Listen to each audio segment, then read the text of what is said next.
ಎಲ್ಲರಿಗೂ ನಮಸ್ಕಾರಗಳು. ಪ್ರಚಲಿತ ವಿದ್ಯಮಾನಗಳ ತರಗತಿಗೆ ಸ್ವಾಗತ. ಈ ದಿನ ನಾವು ಮುಂಬರುವ ಪರೀಕ್ಷೆಗಳಿಗೆ ಅತಿ ಉಪಯುಕ್ತವಾಗಲಿರುವ ಪ್ರಚಲಿತ ವಿದ್ಯಮಾನಗಳ ಬಗ್ಗೆ ತಿಳಿದುಕೊಳ್ಳೋಣ. ಆದ್ದರಿಂದ ವಿಡಿಯೋವನ್ನು ಕೊನೆವರೆಗೂ ವೀಕ್ಷಿಸಿ. ಮೊದಲನೇದಾಗಿ ಭಾರತೀಯ ಬೂದುತೋಳ, ಇಂಡಿಯನ್ ಗ್ರೇ ಉಲ್ಫ್. ಕಾಡು ನಾಯಿಗಳ ಬೆದರಿಕೆಯಿಂದ ಭಾರತೀಯ ಬೂದುತೋಳಗಳ ಸಂಖ್ಯೆಯು ಕಡಿಮೆಯಾಗುತ್ತಿದೆ. ಆದ್ದರಿಂದ ಇದು ಸುದ್ದಿಯಲ್ಲಿದೆ. ಹುಲ್ಲುಗಾವಲುಗಳ ಪರಭಕ್ಷಕ ಮತ್ತು ಪರಿಸರ ನಿಯಂತ್ರಕರಾದ ಭಾರತೀಯ ಬೂದುತೋಳಗಳು ಕಾಡು ನಾಯಿಗಳಿಂದ ಹೆಚ್ಚುತ್ತಿರುವ ಬೆದರಿಕೆಗಳಿಂದ ತ್ವರಿತ ಸಂಖ್ಯೆಯ ಕುಸಿತವನ್ನ ಎದುರಿಸುತ್ತಿವೆ.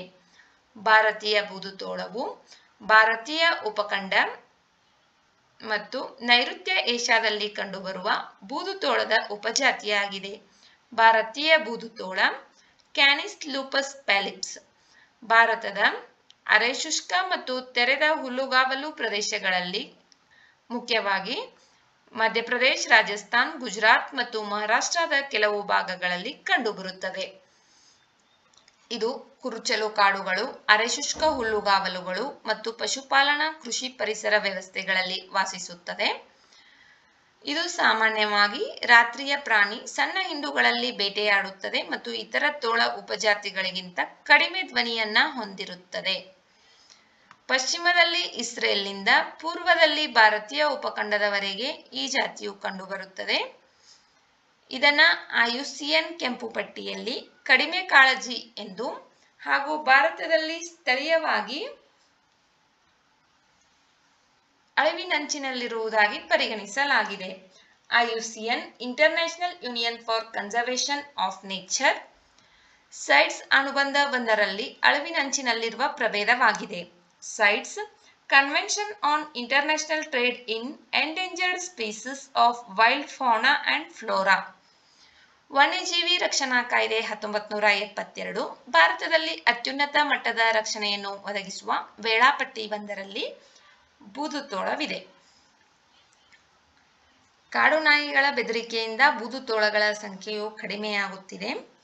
ಇದು ಭಾರತೀಯ ಉಪಖಂಡ ಮತ್ತು ನೈಋತ್ಯ ಏಷ್ಯಾದಲ್ಲಿ ಕಂಡುಬರುತ್ತದೆ.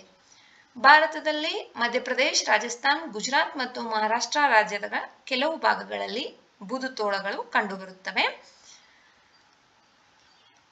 ಇದು ರಾತ್ರಿಯ ಪ್ರಾಣಿಯಾಗಿದ್ದು ಸಣ್ಣ ಹಿಂಡುಗಳಲ್ಲಿ ಬೇಟೆಯನ್ನ ಆಡುತ್ತದೆ ಮತ್ತು ತೋಳದ ಉಪಜಾತಿಗಳಿಗಿಂತ ಕಡಿಮೆ ಧ್ವನಿಯನ್ನ ಹೊಂದಿರುತ್ತದೆ. ಇದು ಪಶ್ಚಿಮದಲ್ಲಿ ಇಸ್ರೇಲ್ನಿಂದ ಪೂರ್ವದಲ್ಲಿ ಭಾರತೀಯ ಉಪಖಂಡದವರೆಗೆ ಕಂಡುಬರುತ್ತದೆ. ನೆಕ್ಸ್ಟ್, ಕ್ರೋನ್ಸ್ ಕಾಯಿಲೆ. ಸ್ಪೇಸ್ಎಕ್ಸ್ ಕಂಪನಿಯ ಉದ್ಯೋಗಿಯೊಬ್ಬರನ್ನ ಆಗಾಗ ಸ್ನಾನಗೃಹ ಬಳಕೆಯನ್ನ ಮಾಡುತ್ತಿದ್ದ ಆರೋಪದ ಮೇಲೆ ಕಂಪನಿಯ ಕೆಲಸದಿಂದ ತೆಗೆದುಹಾಕಲಾಗಿದೆ. ಆದ್ದರಿಂದ ಆ ಉದ್ಯೋಗಿ ಮೊಕದ್ದಮೆಯನ್ನ ಹೂಡಿದ್ದಾರೆ. ಆದ್ದರಿಂದ ಈ ಕ್ರೋನ್ಸ್ ಕಾಯಿಲೆ ಸುದ್ದಿಯಲ್ಲಿದೆ. ಕ್ರೋನ್ಸ್ ಕಾಯಿಲೆಯು ದೀರ್ಘಕಾಲದ ಉರಿಯೂತದ ಕರುಳಿನ ಕಾಯಿಲೆ, IBD, ಇನ್ಫ್ಲಾಮೇಟರಿ ಬೋವೆಲ್ ಡಿಸೀಸ್. ಇದು ಜೀರ್ಣಾಂಗ ವ್ಯೂಹದ ಅಂಗಾಂಶಗಳ ಊತ ಮತ್ತು ಕಿರಿಕಿರಿಯನ್ನು ಉಂಟು ಮಾಡುತ್ತದೆ. ಇದನ್ನು ಉರಿಯೂತ ಎಂದು ಕರೆಯಲಾಗುತ್ತದೆ. ಕ್ರೋನ್ಸ್ ಕಾಯಿಲೆಯಿಂದ ಉಂಟಾಗುವ ಉರಿಯೂತವು ವಿಭಿನ್ನ ಜನರಲ್ಲಿ ಜೀರ್ಣಾಂಗದ ವಿವಿಧ ಪ್ರದೇಶಗಳ ಮೇಲೆ ಪರಿಣಾಮ ಬೀರುತ್ತದೆ. ಸಾಮಾನ್ಯವಾಗಿ ಸಣ್ಣ ಕರುಳಿನ ಅಂತ್ಯ ಮತ್ತು ದೊಡ್ಡ ಕರುಳಿನ ಆರಂಭದ ಮೇಲೆ ಪರಿಣಾಮವನ್ನ ಬೀರುತ್ತದೆ. ಉರಿಯೂತವು ಹೆಚ್ಚಾಗಿ ಕರುಳಿನ ಆಳವಾದ ಪದರಗಳಿಗೆ ಹರಡುತ್ತದೆ. ಕ್ರೋನ್ಸ್ ಕಾಯಿಲೆಯು ನೋವಿನಿಂದ ಕೂಡಿದ ಕಾಯಿಲೆಯಾಗಿದೆ. ಕೆಲವೊಮ್ಮೆ ಇದು ಗಂಭೀರ ಅಥವಾ ಜೀವಕ್ಕೆ ಅಪಾಯಕಾರಿ ತೊಡಕುಗಳಿಗೆ ಕಾರಣವಾಗಬಹುದು. ಕ್ರೋನ್ಸ್ ಕಾಯಿಲೆಯ ಲಕ್ಷಣಗಳು ವ್ಯಕ್ತಿಯಿಂದ ವ್ಯಕ್ತಿಗೆ ಬದಲಾಗುತ್ತವೆ. ಅತಿಸಾರ, ಸೆಳೆತ, ಹೊಟ್ಟೆ ನೋವು ಮತ್ತು ತೂಕ ನಷ್ಟವನ್ನ ಒಳಗೊಂಡಿರಬಹುದು. ಕ್ರೋನ್ಸ್ ಕಾಯಿಲೆಗೆ ಯಾವುದೇ ಚಿಕಿತ್ಸೆ ಇಲ್ಲ, ಆದರೆ ಚಿಕಿತ್ಸೆಗಳು ನೋವನ್ನ ಕಡಿಮೆ ಮಾಡಬಹುದು ಮತ್ತು ದೀರ್ಘಕಾಲದ ಉಪಶಮನ ಮತ್ತು ಉರಿಯೂತವನ್ನ ಗುಣಪಡಿಸಬಹುದು. ಚಿಕಿತ್ಸೆಯಿಂದ ಕ್ರೋನ್ಸ್ ಕಾಯಿಲೆ ಇರುವ ಅನೇಕ ಜನರು ಉತ್ತಮವಾಗಿ ಕಾರ್ಯನಿರ್ವಹಿಸಬಹುದು. ಕ್ರೋನ್ಸ್ ಕಾಯಿಲೆ ಇದು ಜೀರ್ಣಾಂಗ ವ್ಯೂಹದ ಅಂಗಾಂಶಗಳ ಊತ ಮತ್ತು ಕಿರಿಕಿರಿಯನ್ನ ಉಂಟು ಮಾಡುತ್ತದೆ. ಇದನ್ನ ಕರುಳಿನ ಕಾಯಿಲೆ ಅಂತ ಹೇಳಿ ಕರಿತೀವಿ. ಇದರ ಲಕ್ಷಣಗಳು ಮನುಷ್ಯರಿಂದ ಮನುಷ್ಯರಿಗೆ ಬದಲಾಗ್ತಾ ಇರ್ತಾವ. ಇದಕ್ಕೆ ಯಾವುದೇ ರೀತಿಯ ಸ್ಪೆಸಿಫಿಕ್ ಆದಂತಹ ಚಿಕಿತ್ಸೆ ಇಲ್ಲ. ನಾರ್ಮಲ್ ಆಗಿ ಚಿಕಿತ್ಸೆಯನ್ನ ನೀಡುವುದರಿಂದ ಒಂದಷ್ಟು ಉರಿಯೂತವನ್ನ ಕಡಿಮೆ ಮಾಡಬಹುದು. ಆ ರೀತಿಯ ಚಿಕಿತ್ಸೆಯಿಂದ ಕರುಳಿನ ಕಾಯಿಲೆಗೆ ಒಳಗಾದಂತಹ ವ್ಯಕ್ತಿಯು ಆರೋಗ್ಯವಂತರಾಗಿ ಉತ್ತಮವಾಗಿ ಕಾರ್ಯವನ್ನ ನಿರ್ವಹಿಸಬಹುದು. Next, magnetic flip-flap. Magnetic flip-flap ಎಂದರೆ ಭೂಮಿಯ ಕಾಂತೀಯ ಧ್ರುವಗಳು ಹಿಮ್ಮುಖ ಚಲನೆ. ಅಲ್ಲಿ ಉತ್ತರ ಮತ್ತು ದಕ್ಷಿಣ ಕಾಂತೀಯ ಧ್ರುವಗಳು ಸ್ಥಳಗಳನ್ನು ಬದಲಾಯಿಸುತ್ತವೆ. ಧ್ರುವ ವಿಲೋಮಗಳು ಪ್ರತಿ 2 ಲಕ್ಷದಿಂದ 3 ಲಕ್ಷ ವರ್ಷಗಳಿಗೊಮ್ಮೆ ಅನಿಯಮಿತವಾಗಿ ಸಂಭವಿಸುತ್ತವೆ. ಕೊನೆಯ ಪೂರ್ಣ ವಿಲೋಮವು ಸುಮಾರು 7,80,000 ವರ್ಷಗಳ ಹಿಂದೆ ಸಂಭವಿಸಿದೆ. ಭೂಮಿಯ ಹೊರಭಾಗದಲ್ಲಿ ಪ್ರಕ್ಷುಬ್ಧ ಚಲನೆಯಿಂದ ಕಾಂತೀಯ ಪಲ್ಟಿಯು ಉಂಟಾಗುತ್ತದೆ. ಇದು ಕಾಂತೀಯ ಕ್ಷೇತ್ರವನ್ನ ಉತ್ಪಾದಿಸುವ ಜವಾಬ್ದಾರಿಯುತ ಭೂಕಾಂತೀಯ ಡೈನಮೋದ ಮೇಲೆ ಪರಿಣಾಮ ಬೀರುತ್ತದೆ. ನೆಕ್ಸ್ಟ್, PL-15 ಕ್ಷಿಪಣಿ. PL-15 missile. ಇದು ಏರ್ ಟು ಏರ್ ಮಿಸೈಲ್ ಆಗಿದೆ. ಭಾರತ ಮತ್ತು ಪಾಕಿಸ್ತಾನ ನಡುವಿನ ಉದ್ವಿಗ್ನತೆ ಹೆಚ್ಚುತ್ತಿರುವ ನಡುವೆಯೇ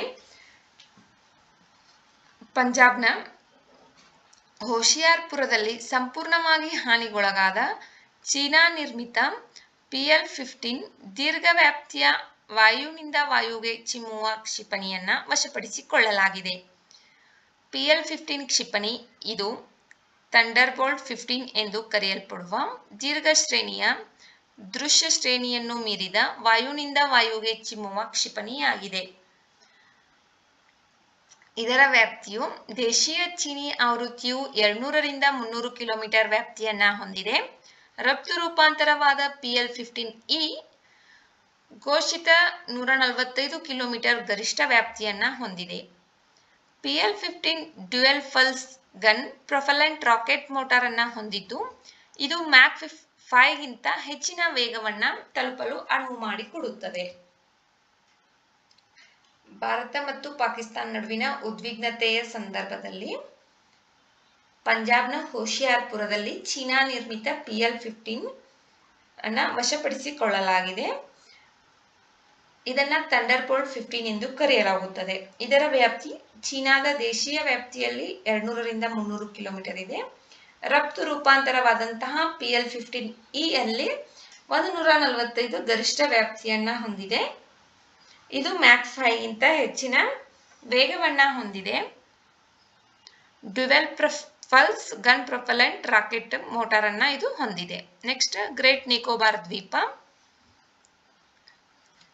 ಬಹಳ ಚರ್ಚೆಗೆ ಗ್ರಾಸವಾಗಿದ್ದ great Nicobar holistic development project ಅಡಿಯಲ್ಲಿ ಹೊಸ ಅಪಧಮನಿ ರಸ್ತೆಯನ್ನು ನಿರ್ಮಿಸಲು ಭೂ ಸ್ವಾಧೀನಕ್ಕಾಗಿ ಸಾಮಾಜಿಕ ಪರಿಣಾಮದ ಮೌಲ್ಯಮಾಪನವನ್ನು ನಡೆಸಲು ಅಂಡಮಾನ್ ಮತ್ತು ನಿಕೋಬಾರ್ ಆಡಳಿತವು ಇತ್ತೀಚೆಗೆ ಹಣಕಾಸಿನ ಬಿಡ್ಗಳನ್ನು ಆಹ್ವಾನಿಸಿದೆ.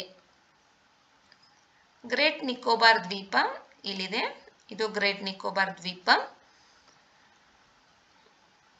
ಇದು ನಿಕೋಬಾರ್ ದ್ವೀಪಗಳ ದ್ವೀಪ ಸಮೂಹದ ದಕ್ಷಿಣದ ತುದಿಯಲ್ಲಿರುವ ದ್ವೀಪವಾಗಿದೆ. ಇದನ್ನು ಅಂಡಮಾನ್ ದ್ವೀಪಗಳಿಂದ 10 ಡಿಗ್ರಿ ಚಾನೆಲ್ ಬೇರ್ಪಡಿಸುತ್ತದೆ. ಇದು 1044 ಚದರ ಕಿಲೋಮೀಟರ್ ವಿಸ್ತೀರ್ಣವನ್ನ ಒಳಗೊಂಡಿದೆ. ಇದು ವಿರಳ ಜನಸಂಖ್ಯೆಯನ್ನ ಹೊಂದಿದ್ದು, ದಟ್ಟವಾದ ಉಷ್ಣವಲಯದ ಮಳೆಕಾಡುಗಳು ಅದರ ಪ್ರದೇಶದ 85%ಕ್ಕಿಂತ ಹೆಚ್ಚು ಪ್ರದೇಶವನ್ನ ಒಳಗೊಂಡಿವೆ. ಇದರ ಕರಾವಳಿಯು 100 ಕಿಲೋಮೀಟರ್ಗಳಿಗಿಂತಲೂ ಹೆಚ್ಚು ಅಸ್ಪೃಶ್ಯ ಕಡಲ ತೀರವನ್ನ ಹೊಂದಿದೆ. ಇದು ಬೆರಗುಗೊಳಿಸುವ ಹವಳದ ಬಂಡೆಗಳು ಮತ್ತು ಸ್ಫಟಿಕ ಸ್ಪಷ್ಟ ನೀರಿಗೆ ಹೆಸರುವಾಸಿಯಾಗಿದೆ. ಇದು ಇಂಡೋನೇಷ್ಯಾದಿಂದ 150 ಕಿಲೋಮೀಟರ್ಗಳಿಗಿಂತಲೂ ಕಡಿಮೆ ದೂರದಲ್ಲಿರುವ ಭಾರತದ ದಕ್ಷಿಣದ ತುದಿಯಾದ ಇಂದಿರಾ ಪಾಯಿಂಟ್ನ ನೆಲೆಯಾಗಿದೆ. ಸುಮಾರು 2105 ಅಡಿ ಎತ್ತರವಿರುವ ಮೌಂಟ್ ತಲ್ಲಿಯರ್ ಅತಿ ಎತ್ತರದ ಶಿಖರವಾಗಿದೆ. ಗಲಾತಿಯಾ, ಅಲೆಕ್ಸಾಂಡ್ರಾ ಮತ್ತು ಡಾಗ್ಮಾರಾ ಇಲ್ಲಿನ ಪ್ರಮುಖ ನದಿಗಳಾಗಿವೆ. ಶೋಂಪೆನ್ಸ್ ಮತ್ತು ನಿಕೋಬಾರಿಸ್ ಎಂಬ ಪ್ರಮುಖ ಬುಡಕಟ್ಟು ಜನಾಂಗಗಳಿವೆ. ಇದು ಯುನೆಸ್ಕೋ ನಿಯೋಜಿತ ತಾಣವಾದ ಗ್ರೇಟ್ ನಿಕೋಬಾರ್ ಜೀವಗೋಳು ಮೀಸಲು ಪ್ರದೇಶಕ್ಕೆ ನೆಲೆಯಾಗಿದೆ. ಗ್ರೇಟ್ ನಿಕೋಬಾರ್ದಲ್ಲಿ ರಸ್ತೆಯನ್ನ ನಿರ್ಮಿಸಲು ಭೂಸ್ವಾಧೀನಕ್ಕಾಗಿ ಅಂಡಮಾನ್ ಮತ್ತು ನಿಕೋಬಾರ್ ಆಡಳಿತವು ಹಣಕಾಸಿನ ಬಿಡ್ಡನ್ನ ಆಹ್ವಾನಿಸಿದೆ. ಆದ್ದರಿಂದ ಇದು ಸುದ್ದಿಯಲ್ಲಿದೆ. ಇದು ಗ್ರೇಟ್ ನಿಕೋಬಾರ್ 1044 ಚದರ ಕಿಲೋಮೀಟರ್ ವಿಸ್ತೀರ್ಣವನ್ನ ಒಳಗೊಂಡಿದೆ. ಇಲ್ಲಿ 2105 ಅಡಿ ಎತ್ತರವಿರತಕ್ಕಂಥ ಮೌಂಟ್ ತಲಿಯರ್ ಎಂಬ ಶಿಖರವಿದೆ. ಗಲಾತಿಯಾ, ಅಲೆಕ್ಸಾಂಡ್ರಾ ಮತ್ತು ಡಾಗ್ಮರಾ ಅಂತಕ್ಕಂತಹ ಪ್ರಮುಖ ನದಿಗಳಿವೆ. ಶೋಂಪೆನ್ಸ್ ಮತ್ತು ನಿಕೋಬರಿಸ್ ಇಲ್ಲಿ ವಾಸಿಸ್ತಕ್ಕಂತಹ ಪ್ರಮುಖ ಬುಡಕಟ್ಟು ಜನಾಂಗಗಳಾಗಿವೆ. ಅಂಡಮಾನ್ ಮತ್ತು ನಿಕೋಬಾರ್ ದ್ವೀಪಗಳ ಬಗ್ಗೆ ಸಂಪೂರ್ಣ ಮಾಹಿತಿಯನ್ನ ತಿಳಿಯಲು ನಮ್ಮ ಚಾನೆಲ್ನಲ್ಲಿರ್ತಕ್ಕಂತಹ ವಿಡಿಯೋವನ್ನ ವೀಕ್ಷಿಸಿ. ನೆಕ್ಸ್ಟ್, ತಿಳಿಯುವ ಹಕ್ಕು, ರೈಟ್ ಟು ನೋ. ಇತ್ತೀಚೆಗೆ ಭಾರತದ ಸುಪ್ರೀಂ ಕೋರ್ಟ್ ಬಳಕೆದಾರರು ರಚಿಸಿದ ಪುಟ ಮತ್ತು ಸಂಬಂಧಿತ ಚರ್ಚೆಯನ್ನು ತೆಗೆದುಹಾಕುವಂತೆ ವಿಕಿಮೀಡಿಯಾ ಫೌಂಡೇಶನ್ಗೆ ನಿರ್ದೇಶನ ನೀಡಿದ್ದ ದೆಹಲಿ ಹೈಕೋರ್ಟ್ ಆದೇಶವನ್ನ ರದ್ದುಗೊಳಿಸಿತು. ತಿಳಿದುಕೊಳ್ಳುವ ಹಕ್ಕು, ವಿಧಿ 19 ಕ್ಲಾಸ್ 1 ಕ್ಲಾಸ್ ಎ ವಾಕ್ ಮತ್ತು ಅಭಿವ್ಯಕ್ತಿ ಸ್ವಾತಂತ್ರ್ಯ ಮತ್ತು ವಿಧಿ 21 ಜೀವನದ ಹಕ್ಕು ಮತ್ತು ವೈಯಕ್ತಿಕ ಸ್ವಾತಂತ್ರ್ಯ ಅಡಿಯಲ್ಲಿ ಮೂಲಭೂತ ಹಕ್ಕು ಎಂದು ಸುಪ್ರೀಂ ಕೋರ್ಟ್ ಪುನರುಚ್ಚರಿಸಿದೆ. ಭಾರತದಲ್ಲಿ ತಿಳಿದುಕೊಳ್ಳುವ ಹಕ್ಕು ಸಂವಿಧಾನದ ವಿಧಿ 19 ಕ್ಲಾಸ್ 1 ಕ್ಲಾಸ್ ಎ ಅಡಿಯಲ್ಲಿ ವಾಕ್ ಮತ್ತು ಅಭಿವ್ಯಕ್ತಿ ಸ್ವಾತಂತ್ರ್ಯದ ಹಕ್ಕಿನ ಒಂದು ಸೂಚ್ಯ ಭಾಗವಾಗಿದ್ದು, ನಾಗರಿಕರಿಗೆ ಸಾರ್ವಜನಿಕ ಮಾಹಿತಿಯನ್ನು ಪ್ರವೇಶಿಸಲು ಅಧಿಕಾರ ನೀಡುತ್ತದೆ. ಮಾಹಿತಿ ಹಕ್ಕು ಕಾಯ್ದೆ 2005 ಈ ಹಕ್ಕನ್ನು ಔಪಚಾರೀಕರಣಗೊಳಿಸಿತು. ನಾಗರಿಕರು ಸಾರ್ವಜನಿಕ ಅಧಿಕಾರಿಗಳಿಂದ ಪಾರದರ್ಶಕತೆ ಮತ್ತು ಹೊಣೆಗಾರಿಕೆಯನ್ನ ಕೋರಲು ಅವಕಾಶ ಮಾಡಿಕೊಟ್ಟಿತು. ಭಾರತದಲ್ಲಿ ತಿಳಿದುಕೊಳ್ಳುವ ಹಕ್ಕನ್ನ ಮಾಹಿತಿ ಹಕ್ಕು ಕಾಯ್ದೆ RTI ರೈಟ್ ಟು ಇನ್ಫಾರ್ಮೇಶನ್ 2005 ಕಾಯ್ದೆಯು ತಿಳಿದುಕೊಳ್ಳುವ ಹಕ್ಕನ್ನ ಕಾರ್ಯಗತಗೊಳಿಸಿತು. ನೆಕ್ಸ್ಟ್, ರೈಕಾ ಬುಡಕಟ್ಟು ಜನಾಂಗ. ಇದು ರಾಜಸ್ಥಾನದಲ್ಲಿ ಕಂಡುಬರ್ತಕ್ಕಂತಹ ಬುಡಕಟ್ಟು ಜನಾಂಗ. ರಾಜಸ್ಥಾನದ ರಾಜಸಮಂದ್ ಜಿಲ್ಲೆಯಲ್ಲಿ ನೆಲೆಸಿರುವ ಕುಂಭಲ್ಗಢದ ವರ್ಟಾದ ಭೂದೃಶ್ಯಗಳಲ್ಲಿ ರೈಕಾ ಬುಡಕಟ್ಟು ಜನಾಂಗದವರು ಶತಮಾನಗಳಷ್ಟು ಹಳೆಯದಾದ ಹಾಗೂ ವೇಗವಾಗಿ ಕಣ್ಮರೆಯಾಗುತ್ತಿರುವ ಒಂಟೆ ಮೇಯಿಸುವಿಕೆಯನ್ನ ಮುಂದುವರಿಸಿದ್ದಾರೆ. ರೈಕಾ ರಾಜಸ್ಥಾನದಲ್ಲಿ ಮುಖ್ಯವಾಗಿ ಕಂಡುಬರುವ ಸಾಂಪ್ರದಾಯಿಕ ಪಶುಪಾಲಕ ಸಮುದಾಯವಾಗಿದ್ದು, ಒಂಟೆ ಸಾಕಣೆ ಮತ್ತು ಜಾನುವಾರು ಸಾಕಣೆಗೆ ಹೆಸರುವಾಸಿಯಾಗಿದೆ. ಅವರು ಒಂಟೆ ಸಾಕಣೆಯನ್ನು ಪವಿತ್ರ ಕರ್ತವ್ಯವೆಂದು ಪರಿಗಣಿಸುತ್ತಾರೆ. ಅನೇಕರು ಇದನ್ನು ಶಿವನ ದೈವಿಕ ಆಜ್ಞೆ ಎಂದು ನೋಡುತ್ತಾರೆ. ಇದು ಇವರನ್ನು ಥಾರ್ ಮರುಭೂಮಿಯ ಸಾಂಸ್ಕೃತಿಕ ಮೇಲ್ವಿಚಾರಕರನ್ನಾಗಿ ಮಾಡುತ್ತದೆ. ರೈಕಾ ಬುಡಕಟ್ಟು ಜನಾಂಗದವರು ಒಂಟೆ ಮೇಯಿಸುವಿಕೆಯನ್ನ ಮುಂದುವರಿಸಿದ್ದಾರೆ. ಇವರು ರಾಜಸ್ಥಾನದಲ್ಲಿರ್ತಕ್ಕಂತಹ ಬುಡಕಟ್ಟು ಜನಾಂಗ. ಒಂಟೆ ಸಾಕಣೆಯನ್ನ ಪವಿತ್ರ ಕರ್ತವ್ಯವೆಂದ ಪರಿಗಣಿಸಿದ್ದಾರೆ. ಇದು ಶಿವನ ದೈವಿಕ ಆಜ್ಞೆ ಎಂದು ಹೇಳಿ ಅವರು ಪರಿಗಣಿಸಿದ್ದಾರೆ. ನೆಕ್ಸ್ಟ್, ಕ್ಷುದ್ರಗ್ರಹ YR4 ಆಸ್ಟ್ರಾಯ್ಡ್ YR4